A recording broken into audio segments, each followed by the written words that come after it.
Hello guys, जैसा कि हमारे व्यूअर का कमेंट था कि हमको लमसम इन्वेस्ट करना है। बहुत सारे लोग पूछ रहे थे कि लमसम को इन्वेस्ट करना है तो कौन सी स्कीम में हम इन्वेस्ट कर सकते हैं और कितना अमाउंट सुटेबल रहेगा, ठीक है।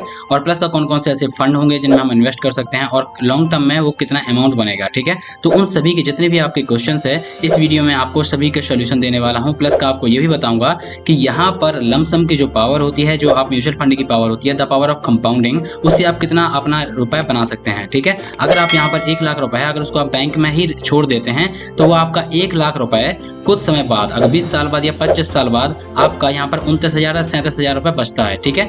जो 1 लाख की जो वैल्यू है वो आगे आने वाले समय में वो आपकी जो वैल्यू बन जाती है 29,000 बन जाती है। वो कैसे बनेगी वो भी मैं आपको बताऊंगा, ठीक है। और प्लस यहाँ पर 1 लाख रुपए आप लगाकर छोड़ देते हैं तो आगे आने वाले समय में आपका 1,14,00,000 रुपए मिलेंगे। वो कैसे मिलेंगे वही बात करेंगे, ठीक है। प्लस का आपको जो लमसम अमाउंट है वो 1 लाख रुपए आपको एक ही स्कीम में लगा देना है या कौन कौन सी स्कीम में लगा देना है, ठीक है। जिससे कि आपका जो फंड है वो सेफ बना रहे, ठीक है। वो ऐसा ना हो कि आपका ज्यादा डाइवर्सिफाई और ज्यादा आपका रिस्कियर हो। यहाँ पर मैं आपको बताने वाला हूँ, इस तरीके से आपको बताऊंगा किस तरीके से आपको डाइवर्सिफाई करना है जिससे कि आपका जो फंड है, जो आपका रिटर्न है वो लगभग आपका सेफ रहे, ठीक है। तो सारे डाउट आपको इस वीडियो में क्लियर हो जाएंगे। तो चलिए दोस्तों वीडियो को स्टार्ट करते हैं। वीडियो को स्टार्ट करने से पहले वीडियो को लाइक और चैनल को सब्सक्राइब कर दीजिएगा। जी हाँ दोस्तों, वीडियो को लाइक कर दीजिएगा। जैसे कि आपने थंबनेल में देखा होगा, मैंने लिखा हुआ समय रहते यहाँ 1 लाख इन्वेस्ट कर दो, बन जाएगा 1,14,00,000 रुपए, ठीक है। तो चलिए दोस्तों यहाँ पर देख लेते हैं। सबसे पहले तो आपको यहाँ पर मैं आपको कैलकुलेट करके बताऊंगा कि आपका 1,14,00,000 रुपए कैसे बनेगा। अगर आपने 1 लाख रुपए, जैसे कि अगर आपका 1 लाख रुपए है, अगर आप यहाँ पर सोचते हैं कि 1 लाख रुपए आपका है, बैंक में पड़ा है, पड़ा रहने दो, ठीक है। तो दोस्तों यकीन मानिएगा कि आपका जो 1 लाख रुपए है वो आपका आगे आने वाले समय में उसकी जो वैल्यू है वो कम होती जाएगी, क्योंकि जो इन्फ्लेशन रेट है वो आपको पता होगा कि 4 से 6% के हिसाब से वो हर साल बढ़ता जा रहा है, ठीक है। तो इसलिए आपको अपने पैसे को इस जगह लगाना है ताकि वो इन्फ्लेशन रेट को बीट करके आपका जो वैल्यू है उसको बढ़ाए, ठीक है। तो यहाँ पर हम लोग देखेंगे, जैसे कि अगर आप यहाँ पर गूगल करेंगे, जैसे कि मैं यहाँ पर दोस्तों यहाँ पर आप देख सकते हैं कि मैंने यहाँ पर गूगल किया हुआ है कि यहाँ पर अगर आप 1 लाख रुपए आपके 25 ईयर्स बाद क्या होगा, देख सकते हैं कि यहाँ पर आपका जो 1 लाख रुपए है वो 20 साल बाद आपका बचेगा 37,000 रुपए बचेगा। क्योंकि अगर हम एज्यूम कर लेते हैं कि जो आपका इन्फ्लेशन रेट है वो 4 से 6% है, तो एवरेज मान लेते हैं 5% का, तो आपका 1 लाख रुपए बचेगा 37,000 रुपए। अगर 25 साल तक आप रुक जाते हैं तो आपका जो 1 लाख रुपए है वो 29,000 बचेगा और 30 साल में आपका जो 1 लाख रुपए है वो 23,000 रुपए बचेगा, ठीक है। तो यहाँ पर जब भी हम म्यूचुअल फंड की बात करते हैं तो लॉन्ग टर्म की बात करते हैं। तो इसलिए दोस्तों आपको ये तो पता चल गया है कि यहाँ पर जो इन्फ्लेशन रेट है वो लगातार बढ़ता जा रहा है। इसलिए आपको जो पैसा है उसको आपको घर पे या बैंक में नहीं रखना है, उसको ऐसी जगह लगाइए कि कम से कम उसमें आपको मोर देन यहाँ पर 5% रिटर्न मिले, तभी आपका जो पैसा है वो सेफ रहेगा, उसकी वैल्यू बढ़ेगी, ठीक है। तो ये आपको समझ में आ चुका होगा। अब चलिए दोस्तों, ये तो आपको समझ में आ चुका कि अगर आप इन्वेस्ट नहीं किए तो 1 लाख आपके बचेंगे, 29,000 रुपए बचेंगे, ठीक है। अब जैसे कि हम लोग लमसम में इन्वेस्ट करते हैं या ऐसा भी इन्वेस्ट करते हैं, तो क्यों करते हैं, तो आपके कुछ रीजन हो सकते हैं। जैसे कि आपको घर बनवाने के लिए, आप चाहते हैं कि आज आप जॉब कर रहे हो या कुछ भी कर रहे हैं, ठीक है, आप चाहते हैं कि आगे आने वाले समय में आप एक बहुत लग्जरी आप हाउस बनवाना चाहते हैं कि 1 करोड़ या 2 करोड़ का आप हाउस बनवाना चाहते हैं, ठीक है। बच्चों की हायर एजुकेशन के लिए, अगर आपकी शादी हो गई है, बच्चे हैं और आप चाहते हैं कि बच्चों की हायर एजुकेशन के लिए, तो मैं आपको बताऊं कि जो हायर एजुकेशन है वो हर साल लगभग 10 से 12% के हिसाब से बढ़ती जा रही है। जहां पर आज आपके बच्चों की फीस 1 लाख रुपए लग रही है, वहां पर आगे आने वाले समय में आपके जो बच्चे की फीस है वो 1,12,000 लगेगी, ठीक है। और अगर 5 लाख लग रही है तो आपका 5,60,000 रुपए आपकी लगेगी। तो एजुकेशन फीस है वो लगातार बढ़ती जा रही है। अगर आप वर्ल्ड टूर प्लानिंग करना चाहते हैं कि आप पूरा वर्ल्ड को घूमना चाहते हैं, ठीक है, तो वर्ल्ड टूर प्लानिंग कर सकते हैं। रिटायरमेंट प्लानिंग करना चाहते हैं, बच्चों की शादी करना चाहते हैं, क्योंकि जो बच्चों की शादी है अभी नॉर्मल देखा जाए तो कम से कम 20-25 लाख रुपए लग जाता है, लेकिन आगे जाके वो जो वैल्यू है, महंगाई बढ़ेगी तो आपकी जो बच्चों की शादी है वो भी, उसका जो बजट है वो भी बढ़ता जाएगा, ठीक है। तो ये आपके भाई हो सकते हैं कि आपको किसके लिए, आपका लग्जरी हाउस बनवाना है या बच्चों की हायर स्टडी के लिए वर्ल्ड टूर करना है या बच्चों की शादी के लिए, ठीक है। अब दोस्तों यहाँ पर मान के चलते हैं कि आपके पास 1 लाख रुपए है, उसको लमसम में आप इन्वेस्ट करना चाहते हैं, ठीक है। तो क्या आप एक ही स्कीम में लगा देंगे? नहीं, हमको भी यहाँ पर डाइवर्सिफाई करना है, हमको रिस्क नहीं लेना है। जैसे कि मैंने आपको बताया, सेफ फंड, हमारा जो फंड है वो सेफ बना रहे, ठीक है। और ऐसे इन्वेस्ट करेंगे ताकि हमारा जो रिटर्न है वो भी हमको अच्छे खासे मिलते रहें और जो हमारा फंड है वो भी सेफ रहे। तो दोस्तों यहाँ पर मैंने डिवाइड किया हुआ है 4 फंड में, आपको 25-25 हजार रुपए लगाने लगाने हैं, ठीक है। किसी एक फंड में 1 लाख रुपए नहीं लगाना है, क्योंकि अगर आप किसी भी कंसल्ट करेंगे तो वो आपको बता देगा, कोई भी एक फंड बता देगा और उसमें 1 लाख रुपए आपका लगवा देगा। लेकिन हमको यहाँ पर डाइवर्सिफाई भी करना है, ठीक है, ताकि हमको मैक्सिमम रिटर्न मिल सके और जो हमारा फंड है वो सेफ रहे, ठीक है। तो यहाँ पर थीमेटिक म्यूचुअल फंड में आपको लगाना है 25,000 रुपए, और फ्लेक्सी कैप म्यूचुअल फंड में आपको लगाना है 25,000 रुपए, और स्मॉल कैप म्यूचुअल फंड में लगाना है आपको 25,000 रुपए, और मिड कैप में आपको लगाना है 25,000 रुपए, ठीक है। प्लस का यहाँ पर मैं ये भी बताऊंगा कि आप कौन कौन से फंड में लगा सकते हैं, ठीक है। प्लस का दोस्तों ये डिस्क्लेमर है कि ये वीडियो केवल एजुकेशनल पर्पज के लिए है, कोई भी बड़ी रिकमेंडेशन नहीं है। अगर आप यहाँ पर किसी फंड में रुपए लगाते हैं तो आप उसके प्रॉपर डॉक्यूमेंट्स पढ़ सकते हैं, जो आपके फाइनेंशियल एडवाइजर है उसकी सलाह लेके आप जहां पर भी इन्वेस्ट करना चाहते हैं कर सकते हैं। ये वीडियो केवल और केवल आपके एजुकेशनल पर्पज के लिए है, ठीक है, कि किस तरीके से आप यहाँ पर कर सकते हैं। अब दोस्तों ये दिया हुआ है, अब मैं यहाँ पर आपको बताने वाला हूँ कि थीमेटिक म्यूचुअल फंड में आप इन्वेस्ट कर सकते हैं आदित्य बिरला सन लाइफ PSU इक्विटी में, ठीक है। और फ्लेक्सी कैप की बात करें तो पराग फरीक फ्लेक्सी कैप में कर सकते हैं। स्मॉल कैप की बात करें तो HDFC स्मॉल कैप फंड में कर सकते हैं, और मिड कैप की बात करें तो क्वांट मिड कैप में इन्वेस्ट कर सकते हैं, ठीक है। अब चलिए दोस्तों इनके बारे में और देख लेते हैं कि ये फंड सेफ हैं या अच्छे हैं या नहीं है, प्लस के इन्होंने अपना जो पास्ट रिटर्न है वो क्या दिया हुआ है, ठीक है। तो चलिए दोस्तों यहाँ पर देख सकते हैं कि मैंने ओपन किया हुआ है एंजल वन का वेब प्लेटफॉर्म, ठीक है। यहाँ से आप क्या कर सकते हैं कि म्यूचुअल फंड में इन्वेस्ट कर सकते हैं, स्टॉक मार्केट में IPO में इन्वेस्ट कर सकते हैं अगर आप करना चाहते हैं। इस वीडियो के डिस्क्रिप्शन में लिंक दे दूंगा, अगर आप करना चाहते हैं तो वहां से जाके कर सकते हैं। अब दोस्तों पहले मैं यहाँ पर सर्च कर लेता हूँ आदित्य बिरला सन लाइफ, ठीक है। तो दोस्तों यहाँ पर मैंने सर्च कर लिया है, ये दिया हुआ आदित्य बिरला सन लाइफ PSU इक्विटी फंड। ये क्या है, थीमेटिक बेस्ड है, मतलब सेक्टरल बेस्ड है, ठीक है। अब यहाँ पर देख सकते हैं दोस्तों कि 3 साल का इसका जो रिटर्न है वो यहाँ पर 48.67% है एनुअली, काफी अच्छा आउट परफॉर्म दिया हुआ है।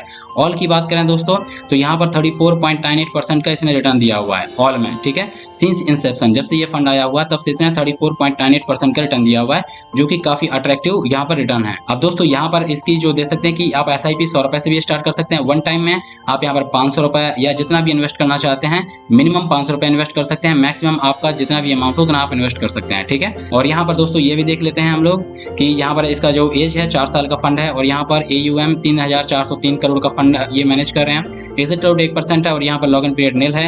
एक्सपेंस रेशियो 0.52% है। दोस्तों यहाँ पर जो वीडियो है उसको पूरा देखिएगा, जिससे कि आपको कई चीजें यहाँ पर समझ में आ जाती हैं, ठीक है। जैसे एक्सपेंस रेशियो है, जब भी किसी फंड का एक्सपेंस रेशियो 1 से ज्यादा होता है तो उसमें आपको इन्वेस्ट करने से बचना चाहिए, ठीक है, कि एक्सपेंस रेशियो लॉन्ग टर्म में आपका बहुत ज्यादा रोल प्ले करता है। जब आपका जो वेल्थ है वो ज्यादा बढ़ जाता है तो वहाँ पर एक्सपेंस रेशियो 0.52% या 1% बहुत ज्यादा हो जाता है, ठीक है। इसलिए आप ट्राई कीजिएगा लेस देन 1 हो तो ही अच्छा है। तो यहाँ पर 0.52% है, इसमें आप कर सकते हैं, ठीक है। अब दोस्तों ये भी देख लेते हैं, ये रिस्कोमीटर की बात करें तो जितने भी आपके फंड होते हैं वो हाई रिस्क की कैटेगरी में आते हैं। इसलिए मैं आपको फिर से याद दिला दूं कि ये वीडियो केवल एजुकेशनल पर्पज के लिए है। यहाँ पर आपको किसी भी फंड में इन्वेस्ट करना है तो आप खुद का रिसर्च कीजिएगा, आपकी खुद की रिस्पॉन्सिबिलिटी से आप यहाँ पर इन्वेस्ट कर सकते हैं, ठीक है। अब दोस्तों यहाँ पर देख सकते हैं कि टॉप होल्डिंग्स, मतलब किस किस कंपनी में इसने लगाया हुआ है। तो देख सकते हैं कि ONGC कंपनी, NTPC में, कोल इंडिया में, बैंक ऑफ बड़ौदा में, पावर ग्रिड कॉर्पोरेशन केल में, यहाँ पर ये वेल है, ये सब अच्छी कंपनियां हैं, ठीक है। इन कंपनियों में ये रुपए लगाता है, तो दैट मीन्स ये हमको पता चल गया है कि ये आगे जाके भी ग्रो करेगा, ठीक है। अब हम चलते हैं दूसरे फंड पे। सो गाइस यहाँ पर दूसरा फंड है वो है आपका पराग फरीक फ्लेक्सी कैप फंड है, ठीक है। ये फंड भी काफी पुराना फंड है। अगर मैं सिंस इंसेप्शन की बात करूँ तो ये लगभग 10-11 साल पुराना फंड है, और यहाँ पर जो इसने 3 साल का रिटर्न दिया हुआ 23.43% का रिटर्न दिया हुआ। 5 साल की बात करें तो यहाँ पर 23.98% दिया हुआ है सिंस इंसेप्शन। देख सकते हैं कि यहाँ पर लगभग 11 साल से ये 20% से ज्यादा मेंटेन कर रहा है, ठीक है। तो ये काफी अच्छा रिटर्न दे रहा है, जिसमें हम लोग बिलीव कर सकते हैं, ठीक है, क्योंकि ये लगभग देख सकते हैं कि 11 साल पुराना फंड है। और यहाँ पर ऑल की बात करें तो यहाँ पर एवरेज की बात करें तो 20.55% का एनुअल रिटर्न दिया हुआ है, ठीक है। और यहाँ पर वन टाइम की बात करें तो मिनिमम 1,000 रुपए से आप इन्वेस्ट कर सकते हैं। तो आप यहाँ पर एंजल वन में अकाउंट क्रिएट करके इसको इन्वेस्ट कर सकते हैं। इसकी और बात करें तो यहाँ पर एक्सपेंस रेशियो 0.57% है, ठीक है। और यहाँ पर हम देखें किस किस कंपनी में इसने लगाया हुआ है, तो देख सकते हैं कि यहाँ पर HDFC बैंक में 8% है, बजाज होल्डिंग्स में, पावर ग्रिड कॉर्पोरेशन में, मारुति सुजुकी, ICICI बैंक में, ITC में, कोल इंडिया में, HCL टेक। देख सकते हैं दोस्तों ये काफी अच्छी कंपनियां में, अच्छी कंपनियों में इसने इन्वेस्ट किया हुआ है, ठीक है। तो इसका मतलब है कि ये जो फंड है वो आगे चल के भी अच्छा ग्रोथ करेगा, ठीक है। अब चलिए दोस्तों देख लेते हैं थर्ड फंड। दोस्तों यहाँ पर जो स्मॉल कैप फंड की बात करते हैं तो यहाँ पर आता है HDFC स्मॉल कैप फंड, ठीक है। यहाँ पर देख सकते हैं कि लास्ट 3 ईयर्स का जो रिटर्न है 34.17% है। 5 साल में यहाँ पर 24.79% है। ऑल की बात करें तो 21.26% यहाँ पर एनुअली रिटर्न दिया हुआ है। तो ये मोर देन 20% रिटर्न इसने भी दिया हुआ है, ठीक है।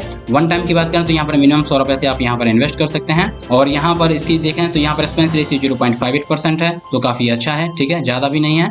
Expense ratio. और रिस्क मीटर की बात करें तो यहाँ पर ये हाई रिस्क है, तो ये सभी में होता है। और टॉप होल्डिंग्स की बात करें तो देख सकते हैं कि यहाँ पर सोनाटा सॉफ्टवेयर हो गया, ये हो गया बैंक ऑफ बड़ौदा हो गया, इक्लर्क्स सर्विसेज में हो गया, यहाँ पर देख सकते हैं। तो ये जितनी भी कंपनी है, पीएनसी इंफ्राटेक हो गया, इक्विटास स्मॉल फाइनेंस बैंक हो गया, तो ये काफी अच्छी बैंकों में यहाँ पर इसने इन्वेस्ट किया हुआ है। ठीक है, तो इसमें आप यहाँ पर इन्वेस्ट कर सकते हैं। दोस्तों यहाँ पर नेक्स्ट की बात करते हैं तो आपका आता है quant mid cap fund. Mid cap fund में आता है क्वांट मिड कैप फंड। 3 साल में इसने जो रिटर्न दिया वो 38.84% का है। और सिंस इंसेप्शन में भी मोर देन 20% इसने रिटर्न दिया हुआ है। ठीक है, देख सकते हैं कि 20.40% का इसने रिटर्न दिया हुआ है, तो ये काफी अच्छा है। वन टाइम की बात करें तो मिनिमम 5000 से आप यहाँ पर इन्वेस्ट कर सकते हैं। और इसका जो एक्सपेंस रेशियो है 0.71% है।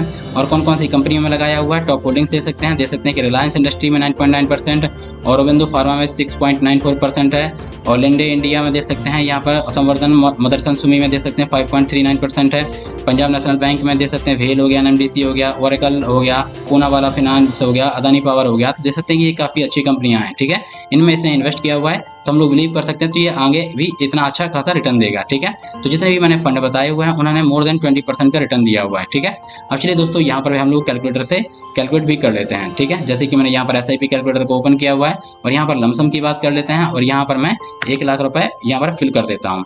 और यहाँ पर एक्सपेक्टेड रेट ऑफ रिटर्न हम लोग मान लेते हैं 20% की, 20% देगा, क्योंकि जितने भी मैंने यहाँ पर फंड बताए हुए हैं उन्होंने मोर देन 20% रिटर्न दिया हुआ है, तो हम लोग एवरेज मान लेते हैं 20% रिटर्न। ये केवल एक एजम्पशन है, ये जो 20% है ये कम भी हो सकता है और ज़्यादा भी हो सकता है। ठीक है, क्योंकि लॉन्ग टर्म में आगे मार्केट कैसा परफॉर्म करेगा वो हमको किसी को भी आइडिया नहीं है, इसलिए यहाँ पर ये परसेंटेज है वो कम और ज़्यादा भी हो सकता है। ठीक है, अब चलिए दोस्तों यहाँ पर हम लोग 26 ईयर्स का मान लेते हैं, तो यहाँ पर जो आपका 1 लाख रुपए होगा वो आपका बन जाएगा 1,14,47,546 रुपए बन जाएगा। ठीक है, जैसे कि मैंने बताया था कि अगर आप 1 लाख रुपए इन्वेस्ट करते हैं तो आपका बन जाता है 1,14,00,000 रुपए बन जाता है। ठीक है, अब दोस्तों यहाँ पर जो एक्सपेक्टेड रेट रिटर्न है ये आपका फ्लक्चुएट कर सकता है, कम या ज़्यादा कर सकता है।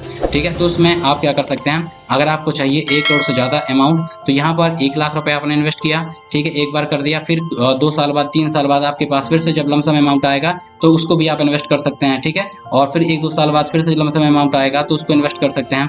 तो ये क्या है कि आपका जो 1 लाख है उसको धीरे धीरे बढ़ाते जाइएगा, जितना ज़्यादा बढ़ाते जाएंगे उतना अगर आपको यहाँ पर परसेंटेज रिटर्न्स कम भी मिलेगा और यहाँ पर डेटा आपका ईयर्स कम होता जाएगा, तब भी यहाँ पर आपका जो आप यहाँ तक है 1 करोड़ तक पहुँच जाएंगे। ठीक है, जब आपका यहाँ पर अमाउंट है वो लगातार बढ़ता जाएगा। ठीक है, तो देख सकते हैं कि यहाँ पर पहुँच जाएंगे आप, यहाँ पर आपको अमाउंट बढ़ाना होगा। ठीक है, क्योंकि यहाँ पर हम 25 साल की बात कर रहे हैं, 24-25 साल की, तो यहाँ पर 24-25 साल के बीच में आपको कई बार ऐसा मौका आएगा जब आपके पास लमसम अमाउंट आएगा, तो उसको भी आप यहाँ पर इन्वेस्ट कर सकते हैं, जिससे कि आप कम समय में यहाँ पर करोड़पति तक पहुँच जाएंगे। ठीक है, तो दोस्तों इस तरीके से यहाँ पर मैंने आपको बताया कि आप लमसम में इन्वेस्ट करना चाहते हैं तो इन्वेस्ट कर सकते हैं। यहाँ पर मैंने आपको बताया 4 फंड में इन्वेस्ट करना है, प्लस का कौन कौन से फंड में आप इन्वेस्ट करना चाहते हैं। ठीक है, और यहाँ पर क्या रीजन हो सकता है, तो आपको इतना तो समझ में आ चुका होगा कि आपको 1 लाख रुपए है या जो भी रुपए है उसको बैंक में या FD में नहीं डालना है। ठीक है, उसको कहीं ना कहीं इन्वेस्ट करना है ताकि पैसा आपके लिए काम करे, क्योंकि आप कब तक काम करेंगे, आपको अपने पैसे को काम कराना है, जिससे कि आपका पैसा इतना पैसा बना के दे जिससे कि आप आराम कर सकें